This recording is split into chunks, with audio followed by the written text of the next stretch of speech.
So welcome you all in this class. Today we will discuss about teaching learning process. तो इस class के अंतर्गत हम लोग टीचिंग क्या होता है, लर्निंग क्या होता है, जिसको हिंदी में बोलेंगे शिक्षण, और सीखना क्या होता है इसके बारे में हम स्टडी करेंगे। दोनों के स्टेप्स क्या होते हैं और इसके प्रिंसिपल्स क्या होने चाहिए, इसके बारे में स्टडी हम लोग इस टॉपिक के माध्यम से करेंगे। तो सबसे पहले हम लोग बात करते हैं कि टीचिंग क्या होता है। Teaching is the process of providing situations in which learning takes place.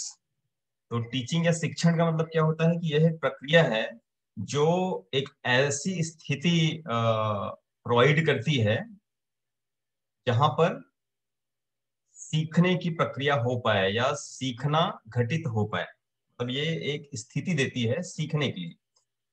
Teaching is arranging situations in which the things to be learned are brought the attention of the learners, their interest is developed, desire aroused, conviction created, action promoted and satisfaction ensured। इसका मतलब क्या हो गया कि teaching is arranging situation, मतलब ये इस प्रकार की स्थिति पैदा करती है या परिस्थिति पैदा करती है in which the things to be learn brought the attention of the learners, जहाँ पे जो सीखने वाले लोग हैं उनका ध्यान आकर्षित किया जा सके।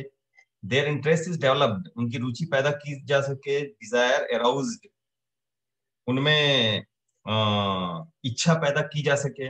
कन्विक्शन क्रिएटेड, उनमें विश्वास भी जागृत की जा सके। Action promoted and satisfaction ensured, और उनको वो पर्टिकुलर काम करने के लिए प्रेरित किया जा सके और ये सब काम करने के बाद उनको सेटिस्फेक्शन भी मिले, उनको संतुष्टि भी मिले, ये हम सुनिश्चित कर पाए। तो ये कहलाता है शिक्षण।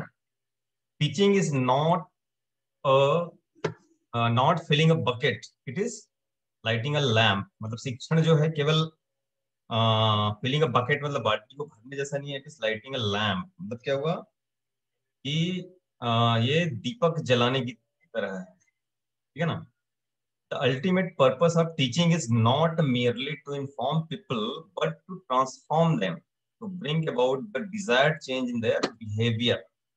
इसका जो अल्टीमेट एम या अल्टीमेट पर्पस है या इसका जो मुख्य उद्देश्य है शिक्षण का, नॉट मेयरली, वह केवल ये नहीं है कि लोगों को हम इन्फॉर्म करें, चीजों के बारे में सूचित करें, बल्कि इसका मुख्य उद्देश्य क्या है? लोगों में रूपांतरण लाना, transform them, to bring about the desired change, ताकि उनमें उनके इच्छा अनुरूप बदलाव लाया जा सके उनके व्यवहार में। ठीक है। Effective teaching is done according to design not drift. मतलब जो भी इफेक्टिव टीचिंग, प्रभावशाली शिक्षण की जब हम बात करते हैं तो यहाँ पे एक प्रॉपर डिजाइन या प्रॉपर मेथड के तहत की जाती है, केवल ये हवा हवाई बातें नहीं होती है। It is done by plan, एक योजनाबद्ध तरीके से होता है, एक प्रॉपर प्लान होता है इसमें। Not only trial and error, केवल यह त्रुटि और not by trial and error, मतलब त्रुटि के माध्यम से सीखने पर भी आधारित ये नहीं है। मतलब एक प्रॉपर प्लान के तहत हमको आगे बढ़ना रहता है। Good teaching therefore requires careful planning of content. मतलब जो अच्छी शिक्षण की जब हम बात करते हैं तो यहाँ पर क्या होना चाहिए? Requires careful planning of content. यहाँ पर एक कंटेंट होना चाहिए। कंटेंट मतलब कि एक प्रॉपर एक विषय वस्तु, एक सब्जेक्ट मैटर होना चाहिए, एक प्रोसीजर होना चाहिए, इसमें एक मेथड होना चाहिए, किस विधि के माध्यम से हम पढ़ा रहे हैं। ठीक है ना।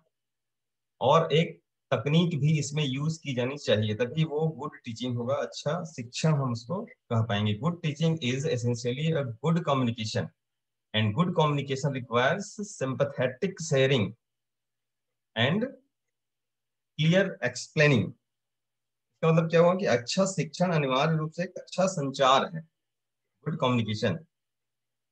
और अच्छे संचार के लिए सहानुभूति साझा करने तथा स्पष्ट व्याख्या की आवश्यकता होती है। ठीक है ना। तभी ये क्या कहलाएगा? शिक्षण कहलाएगा। अब हम लोग बात करते हैं कि शिक्षण को परिभाषित कैसे हम कर पाएंगे। तो अकॉर्डिंग टू बर्टन, बर्टन ने इसको परिभाषित किया था, teaching is the stimulation, guidance, direction and encouragement of learning. इसको हिंदी में हम लोग परिभाषित कर सकते हैं शिक्षण सीखने हेतु प्रेरणा, पथ प्रदर्शन व प्रोत्साहन है। According to N L Gage, teaching is a form of interpersonal influence aimed at changing the behavior potential of another person।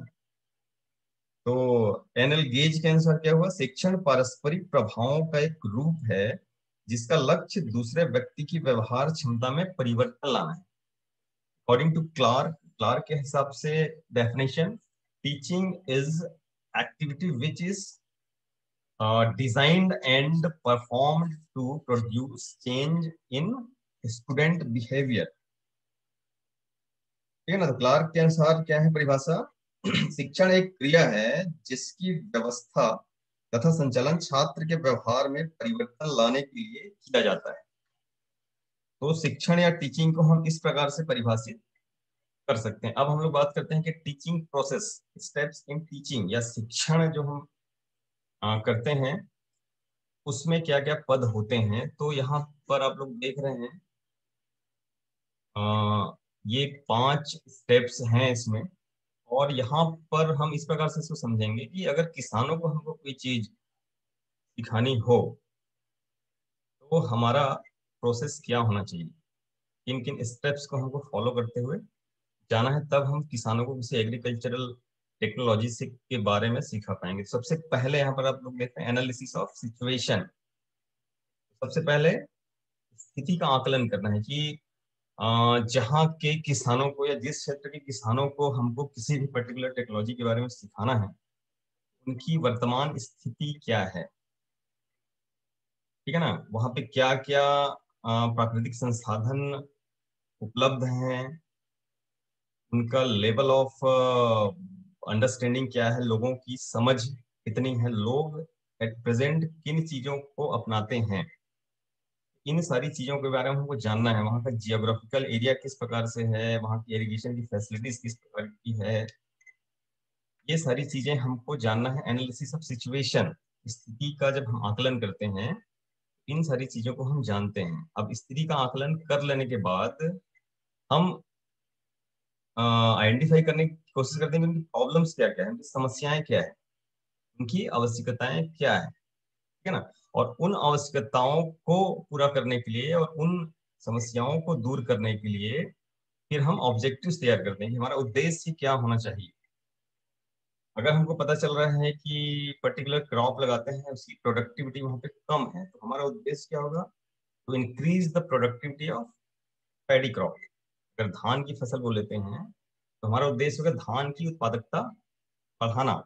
इस प्रकार से हम अलग अलग उद्देश्यों का निर्धारण करते हैं और इन उद्देश्यों को हमको प्राप्त करना होता है। अब इन उद्देश्यों को प्राप्त करने के लिए हमारा टीचिंग प्लान क्या होना चाहिए, शिक्षण योजना क्या होनी चाहिए, किस प्रकार से लोगों को हम सिखा सकते हैं। क्या हमको उस पर्टिकुलर टेक्नोलॉजी का डिमॉन्स्ट्रेशन देना पड़ेगा। ठीक है ना, डिमॉन्स्ट्रेशन या प्रदर्शन के माध्यम से हम सिखा सकते हैं। प्रदर्शन का मतलब क्या हो गया कि हमारी जो टेक्नोलॉजी है वो हम उनके खेतों में प्रदर्शित करके दिखाते हैं कि आपकी जो ओल्ड टेक्नोलॉजी है उसके कंपैरिजन में ये सुपीरियर क्यों है। अगर उनको वो टेक्नोलॉजी अच्छी लगती है तो इनकी जो भी ओल्ड टेक्नोलॉजीज है उसको छोड़ के फिर वो उस पर्टिकुलर टेक्नोलॉजी को अपनाने के लिए तैयार होते हैं। तो ये एक सिखाने का एक तरीका हो सकता है। या लिटरेचर्स के माध्यम से हम सिखा सकते हैं क्या उनको।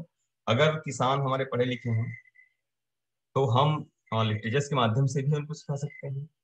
वहाँ पे कुछ वीडियोस के माध्यम से भी हम सिखा सकते हैं, ऐसे एग्जांपल्स दिखा के कि इस पर्टिकुलर टेक्नोलॉजी को इस क्षेत्र के लोगों ने यूज किया और उनको इस प्रकार से फायदा हुआ।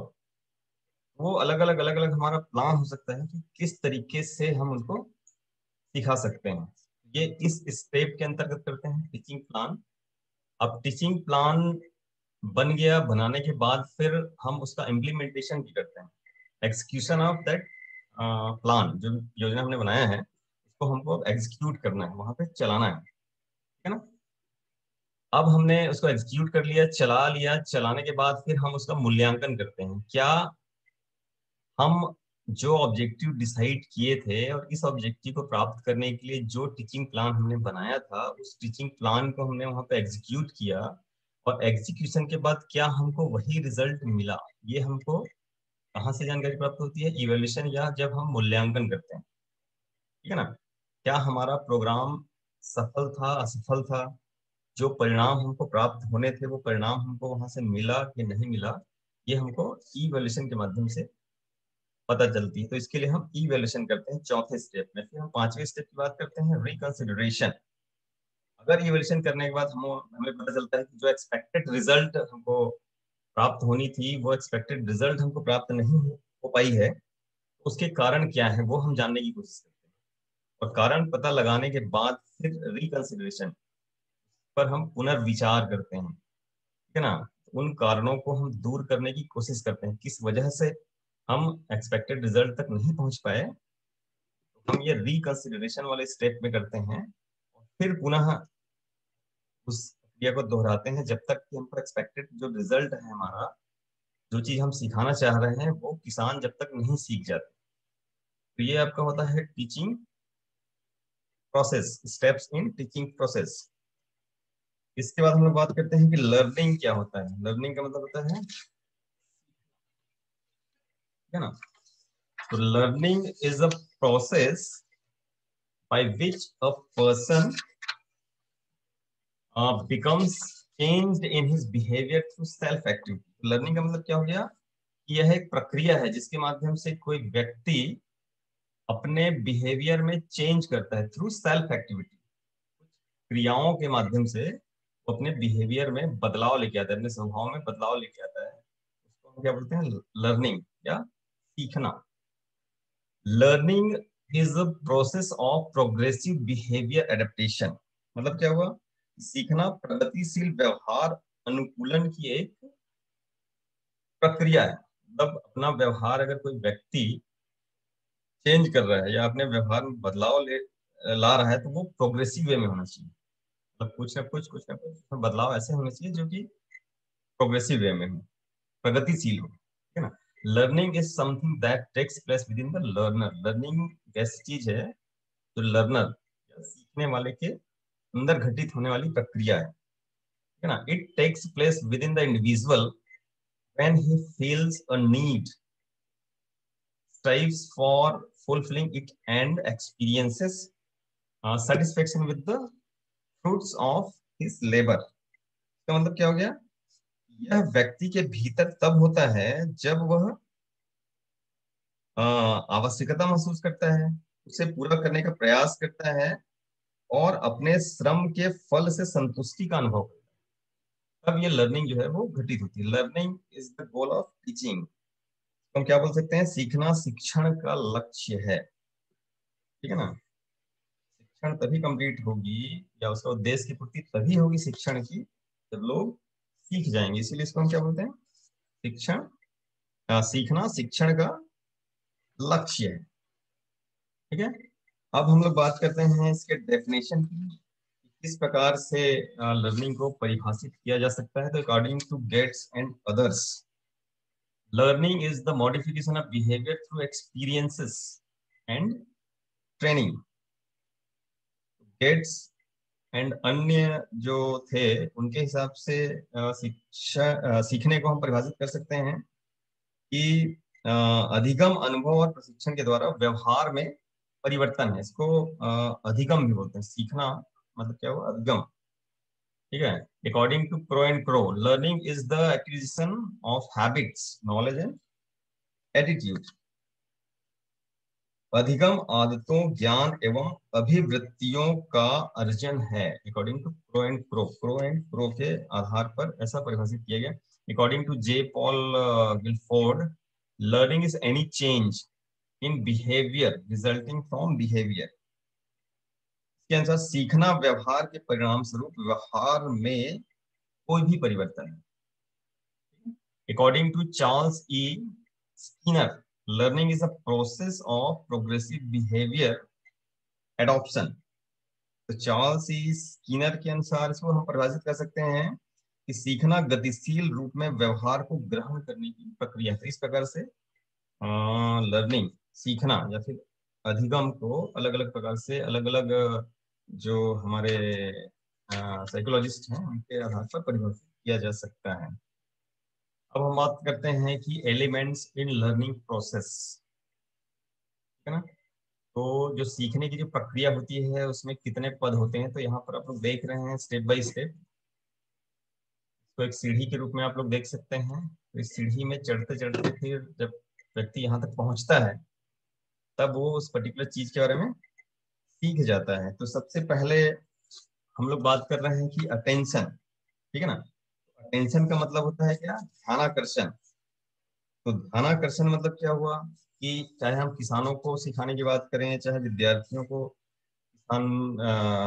सिखाने की बात करें, उनका ध्यान आकर्षण पहले किया जाता है कोई पर्टिकुलर चीज के बारे में जिसको वो कभी नहीं देखे थे, उसको वो नहीं सुने थे। तो बड़े बड़े होर्डिंग्स वगैरह के माध्यम से, बड़े बड़े पोस्टर्स वगैरह के माध्यम से, वीडियोस के माध्यम से उनका ध्यान आकर्षण हम कर सकते हैं कि ये नई चीज की आई है जिसके बारे में हमको कोई जानकारी नहीं थी, तो उनका ध्यान पर्टिकुलर चीज के प्रति आकर्षित होती है, ठीक है ना। तो वही क्या हुआ, अटेंशन। तो पहला स्टेप क्या है इसका, लर्निंग का, अटेंशन।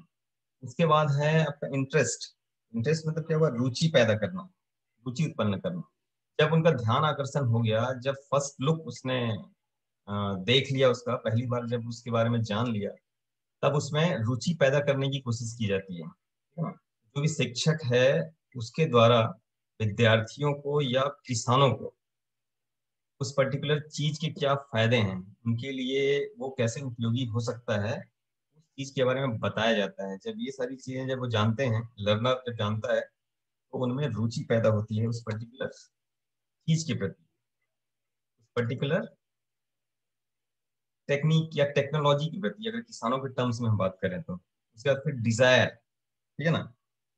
जब उनको पता चल जाता है कि इसके फायदे क्या हैं या उसके लिए ये कैसे उपयोगी साबित हो सकता है, उनमें इच्छा पैदा होती है कि और मैं इस पर्टिकुलर चीज के बारे में ज्यादा से ज्यादा जानने की कोशिश करूं। तो वो लिटरेचर्स वगैरह के माध्यम से या अन्य माध्यमों से वो उसके बारे में ज्यादा से ज्यादा जानने की कोशिश करता है, जानता है, अपना इच्छा जाहिर करता है, ठीक है, कि मैं इसके बारे में ज्यादा से ज्यादा ज्ञान प्राप्त करूं।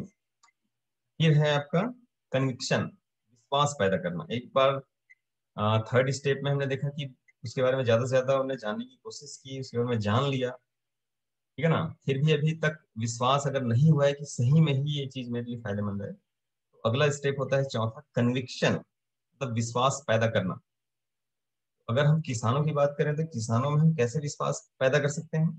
कोई भी एग्रीकल्चरल टेक्नोलॉजी है, कृषि तकनीक है, उसका प्रदर्शन हम उनके खेतों में लगाएंगे, प्रदर्शन लगा के उसके क्या फायदे हैं, वो पर्टिकुलर टेक्नोलॉजी क्यों बेटर है, क्यों अच्छा है आपके पुरानी टेक्नोलॉजी से, ये कंपेयर करके हम दिखाते हैं। जब उनको समझ में आ जाता है ये जो पुरानी तकनीक, ट्रेडिशनल टेक्नोलॉजीज जो हम यूज करते आ रहे हैं, इससे कहीं बेटर है या ज्यादा फायदेमंद है, वो प्रदर्शन के माध्यम से कंपेयर करके अपने खेत में ही उस चीज को उगता हुआ देखता है, ठीक है ना। तो किसानों में फिर वो विश्वास पैदा हो जाती है कि नहीं, ये टेक्नोलॉजी सही में मेरे लिए बहुत ही फायदेमंद है, ठीक है ना। उसके बाद फिर वो एक्शन करता है। जब उसको विश्वास हो गया ये पर्टिकुलर चीज जो है मेरे लिए फायदेमंद है, तो एक्शन मतलब उस टेक्नोलॉजी को वो बड़े क्षेत्र में यूज करता है, खुद यूज करता है अपने खेतों में, ठीक है ना। और यूज करने के बाद जब उसको एक्सपेक्टेड रिजल्ट्स मिलते हैं तब उसको संतुष्टि होती है, ठीक है ना, संतुष्ट हो जाता है। तो इस प्रकार से आप लोग देख रहे हैं 6 स्टेप्स हैं, एलिमेंट्स इन लर्निंग प्रोसेस। तो इसको हम सीखने की प्रक्रिया के तत्व के रूप में देख सकते हैं। इसके बाद हम लोग बात करते हैं एलिमेंट्स ऑफ लर्निंग, या इसी को बोलते हैं learning situation, effective learning situation, है ना। सीखने की स्थिति, प्रभावशाली सीखने की स्थिति, या व्यक्ति कब सीखेगा, किन किन चीजों की आवश्यकता होगी, तब कोई व्यक्ति या कोई किसान सीख सकता है। इट इज अ कंडीशन और environment in which all the elements necessary for promoting learning, learning को अगर हमको प्रमोट करना है तो ये सारे एलिमेंट्स की आवश्यकता होगी। यहाँ पे सेंटर में आप लोग देख रहे हैं लर्नर, ये लर्नर सीखने वाला है, ठीक है ना। तो सीखने वाला है, और अगर ये कोई चीज सीखना चाह रहा है तो सबसे पहले क्या होना चाहिए उसके पास, उसके पास होना चाहिए सब्जेक्ट मैटर, ठीक है ना। क्या सीखना चाह रहा है, तो इसमें हम पहले या दूसरे ग्रुप में ना देखें, ये सारी चीजों की आवश्यकता होगी, चाहे आप टीचर को पहले ले लें या सब्जेक्ट मैटर को पहले ले लें, इससे कोई फर्क नहीं पड़ता है, ठीक है ना। एक सब्जेक्ट मैटर होना चाहिए, सब्जेक्ट मैटर मतलब विषय वस्तु होनी चाहिए कि ये लर्नर है, उस लर्नर को क्या सिखाना है या लर्नर को क्या सीखने की आवश्यकता है, ठीक है ना। In the form of literature, लिखित रूप में हो सकता है ये सब्जेक्ट मैटर, ठीक है। उसके बाद फिर उस सब्जेक्ट मैटर को एक्सप्लेन करने वाला टीचर होना चाहिए, ठीक है ना। तो बिना टीचर के ये सब्जेक्ट मैटर या विषय वस्तु जो लर्नर तक पहुंचाया जाना है वो पहुंचाया जाना संभव नहीं होगा। एक शिक्षक की आवश्यकता होती है, ठीक है ना। तो अब शिक्षक भी है, सब्जेक्ट मैटर भी है, ठीक है ना। अब भी उस नॉलेज को लर्नर तक अगर हमको पहुंचाना है, सिखाना है, तो यहाँ पे क्या होना चाहिए, टीचिंग इक्विपमेंट्स, ठीक है ना। तो टीचिंग इक्विपमेंट्स के रूप में आप लोग सब देखे ही हैं, जब आप स्कूल में पढ़ते रहे हैं, कॉलेज में जब आप लोग पढ़ रहे हैं, तो टीचिंग इक्विपमेंट्स के रूप में आजकल क्या यूज हो रहा है, एलसीडी प्रोजेक्टर्स वगैरह यूज हो रहे हैं, ठीक है ना। प्रोजेक्टर के माध्यम से पीपीटी प्रेजेंटेशन दिखाते हुए ये जो सब्जेक्ट मैटर है उसको पीपीटी प्रेजेंटेशन के माध्यम से टीचर एक्सप्लेन करता है। टीचिंग इक्विपमेंट क्या हुआ, एलसीडी प्रोजेक्टर हुआ, ठीक है ना। और एलसीडी प्रोजेक्टर अगर नहीं है तो क्या होगा, व्हाइट बोर्ड्स होंगे या ब्लैक बोर्ड्स होंगे, डस्टर वगैरह होंगे, इन सब चीजों का उपयोग करते हुए ये सब टीचिंग इक्विपमेंट्स है, उसका उपयोग करता है टीचर, और सब्जेक्ट मैटर को पढ़ाने की कोशिश करता है, लर्नर को सिखाने की कोशिश करता है। लेकिन इन तीनों के बाद भी सबसे इंपॉर्टेंट चीज जो है वो फिजिकल फैसिलिटीज, फिजिकल फैसिलिटीज मतलब भौतिक सुख सुविधाएं उपलब्ध कराना। इफेक्टिव लर्निंग तभी हो सकती है जब हम फिजिकल फैसिलिटीज के बारे में भी सोचें, तो भौतिक सुविधाएं भी उपलब्ध कराएं। तो भौतिक सुविधाओं का मतलब क्या हुआ कि जहाँ पे हम अपने स्टूडेंट्स को बिठा के पढ़ाना चाह रहे हैं वहाँ पे लाइटिंग की अच्छी व्यवस्था होनी चाहिए, वेंटिलेशन बहुत अच्छा होना चाहिए, प्रॉपर होना चाहिए, ठीक है। वहाँ पे उनकी बैठक की व्यवस्था बहुत अच्छी होनी चाहिए, ठीक है ना। वहाँ पे बहुत ज्यादा गर्मी ना हो, हवा वगैरह आता जाता हो, मतलब उनको बैठने में किसी भी प्रकार की असुविधा ना हो, तो ये सारी सुविधाएं उनको उपलब्ध कराने की आवश्यकता है।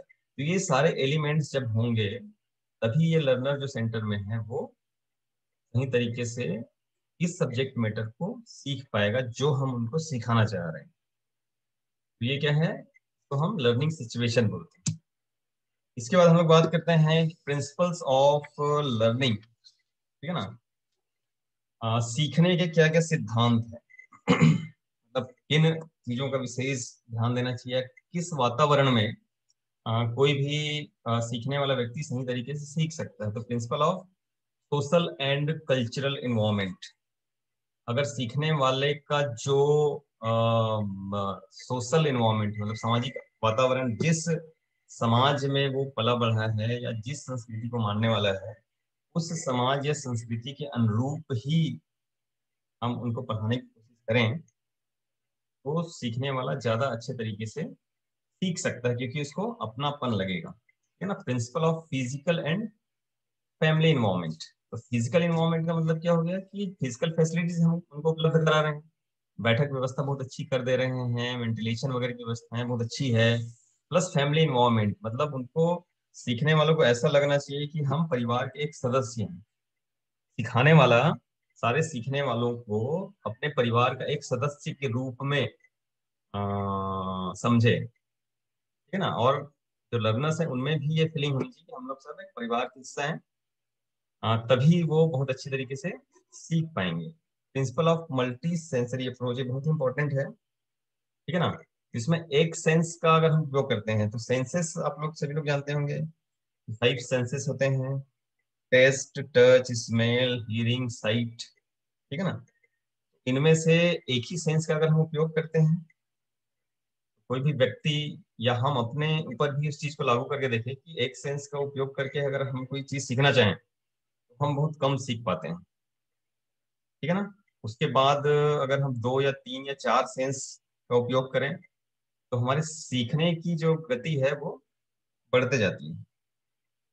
तो यहाँ पर एक स्टडी का मैं आपको फाइंडिंग्स बताना चाहूंगा, ठीक है ना, कि हम कैसे सीखते हैं। अगर हम टच कर रहे हैं किसी चीज को, उस चीज के बारे में हम केवल 1% सीख पाते हैं। इसमें परसेंटेज को आप थोड़ा सा ध्यान रखिएगा। अगर हम टेस्ट कर रहे हैं, ठीक है ना, टेस्ट कर रहे हैं तो केवल हम 1% ही सीख पाते हैं टेस्ट करके या फिर चख करके। अगर हम उसको टच करते हैं, छू लेते हैं अगर, तो छू करके हम उस पर्टिकुलर चीज के बारे में 1.5% तक ही सीख सकते हैं, ठीक है ना। अगर हम स्मेल करते हैं या सूंघते हैं तो सूंघ कर हम उसके बारे में केवल 3.5% तक हम सीख सकते हैं। हियरिंग, अगर हम उसको सुनते हैं, ठीक है ना, सुनकर हम 11% तक उस पर्टिकुलर चीज के बारे में सीख सकते हैं। अगर हमने उसको देख लिया, ठीक है ना, तो देख कर हम 83% तक उस चीज के बारे में सीख सकते हैं। तो ये अलग अलग सेंसेस हैं, और इन सेंसेस का उपयोग करते हुए हम किसी चीज के बारे में कितना सीख सकते हैं, ठीक है ना। अब दूसरी बात इसी में एक चीज और आती है कि हम कितना रिटेन करते हैं। रिटेन करने का मतलब क्या हुआ कि चीजों को कितना हम धारण करते हैं, ठीक है ना। धारण करने का मतलब कि उन चीजों को लंबे समय तक याद करके हम कितना रख सकते हैं, ठीक है ना। तो इसमें क्या है, व्हाट वी रीड, जो चीज हम पढ़ते हैं, पढ़कर हम 10% चीजों को लंबे समय तक याद रख सकते हैं, ठीक है ना। व्हाट वी हियर, जो हम सुन रहे हैं, सुनकर 20% चीजों को हम रिटेन कर सकते हैं, ठीक है ना। व्हाट वी सी, जो चीज हम देखते हैं, तो देखकर 30% तक हम उसको रिटेन कर सकते हैं या धारण कर सकते हैं। वैसे ही what we see and hear, अगर हम देख भी रहे हैं और सुन भी रहे हैं, दोनों काम एक साथ कर रहे हैं, तो 50% तक उसको हम रिटेन कर सकते हैं। लेकिन अगर उसको हमने कर लिया, करके देख लिया, ठीक है ना, तो 90% तक हम उस चीज को रिटेन कर सकते हैं। इसीलिए एक्सटेंशन का एक प्रिंसिपल है, principle of learning by doing, ठीक है ना। किसी भी चीज को अगर किसानों को करवाया जाए तो उनको ज्यादा से ज्यादा सिखाया जा सकता है, ठीक है ना। तो ये आपका मल्टी सेंसरी अप्रोच हो गया, प्रिंसिपल ऑफ पर्पसफुल लर्निंग, उद्देश्यपूर्ण सीखने का सिद्धांत। लोगों को सीखने का पर्पस अगर बता दिया जाए कि आप इस चीज को सीख के आपको ये फायदे हो सकते हैं, ठीक है ना, तो उनके सीखने की गति या उनमें सीखने की इच्छा पैदा की जा सकती है। Principle of association and dissociation, ठीक है ना। Principle of association and dissociation, तो ये एसोसिएशन और डिसएसोसिएशन जो बच्चे जो रहते हैं कम उम्र वाले, उनके केस में ये ज्यादा अच्छे तरीके से लागू होता है, लेकिन ये हर उम्र में अप्लाई किया जा सकता है। मतलब कि कोई चीज हम सिखाना चाह रहे हैं तो उसको किसी पर्टिकुलर स्थान से एसोसिएट अगर हम कर दें, रिलेशन अगर हम बता दें, तो फिर वो बहुत अच्छे से सीख सकते हैं। वैसे डिस एसोसिएशन भी है, ठीक है ना। जैसे हम अ, संबंध बता रहे हैं, वैसे ही अगर उसका बिल्कुल भी संबंध नहीं है, इस तरीके से भी अगर हम बता दें, तो फिर वो उस चीज के बारे में अच्छे से सीख सकते हैं। Principle of clarity of objectives, ठीक है ना। तो हमारा जो स्पष्ट उद्देश्य होना चाहिए कि क्या हम सिखाना चाह रहे हैं, ठीक है ना। Principle of self activity, principle of self activity मतलब क्या हुआ, जो भी चीज हम सिखाना चाह रहे हैं, जैसे मैंने बोला कि लर्निंग बाय डूइंग, मतलब उनको वो चीज करने दें, ठीक है ना। खुद आप उसको करके देखिए, हम आपको केवल फैसिलिटेट करते जाएंगे, हम बताते जाएंगे कैसे करना है, तब वो बहुत अच्छे से सीख पाएंगे। प्रिंसिपल ऑफ मोटिवेशन, ठीक है ना, लोगों को बीच बीच में उत्प्रेरित करते रहना है, प्रोत्साहित करते रहना है कि ये चीज आप सीखेंगे तो आप यहाँ तक पहुंच सकते हैं, आपको ये चीजें मिल सकती है, ठीक है ना। प्रिंसिपल ऑफ रेडीनेस, रेडीनेस मतलब क्या हुआ कि जब वो रेडी है, जब वो तैयार है, कोई भी व्यक्ति सीखने वाला, तभी अगर हम उसको सिखाएं तभी वो अच्छे से सीख सकता है। प्रिंसिपल ऑफ एबिलिटी, जिसको हम सिखाना चाह रहे हैं उनकी एबिलिटी भी जानने की हमको आवश्यकता है, कितनी क्षमताएं हैं, उनके क्षमता के अनुरूप ही हम उनको सिखाने की कोशिश करें। प्रिंसिपल ऑफ प्रैक्टिस, कोई भी चीज अगर हम सिखाना चाह रहे हैं तो बार बार हम प्रैक्टिस करवाएं उनसे, एक बार करवाएं, दो बार करवाएं, तीन बार करवाएं, तो बार बार प्रैक्टिस करने से वो अच्छे से सीख पाएंगे उसको। Principle of press and reward, ठीक है ना। Principle of praise and reward का मतलब क्या हुआ कि अगर हम प्रशंसा और पुरस्कार की भी बात करें उनके बीच में, अगर ये पर्टिकुलर चीज जो व्यक्ति पहले कर लेगा या अच्छे से कर लेगा, उसको प्रशंसा मिलेगी, पुरस्कार मिलेगा, तो लोगों में सीखने की जो वो है, इच्छा है, वो ज्यादा होने लगती है। ठीक है ना? प्रिंसिपल ऑफ फीडबैक, बीच बीच में हम फीडबैक भी लेते रहें। ठीक है ना? मूल्यांकन करते हैं कि जो चीजें हम सिखाना चाह रहे हैं वो चीज सीख पा रहे हैं कि नहीं सीख पा रहे हैं, या सीखने में किसी प्रकार की उनको दिक्कतें तो नहीं आ रही। ठीक है ना?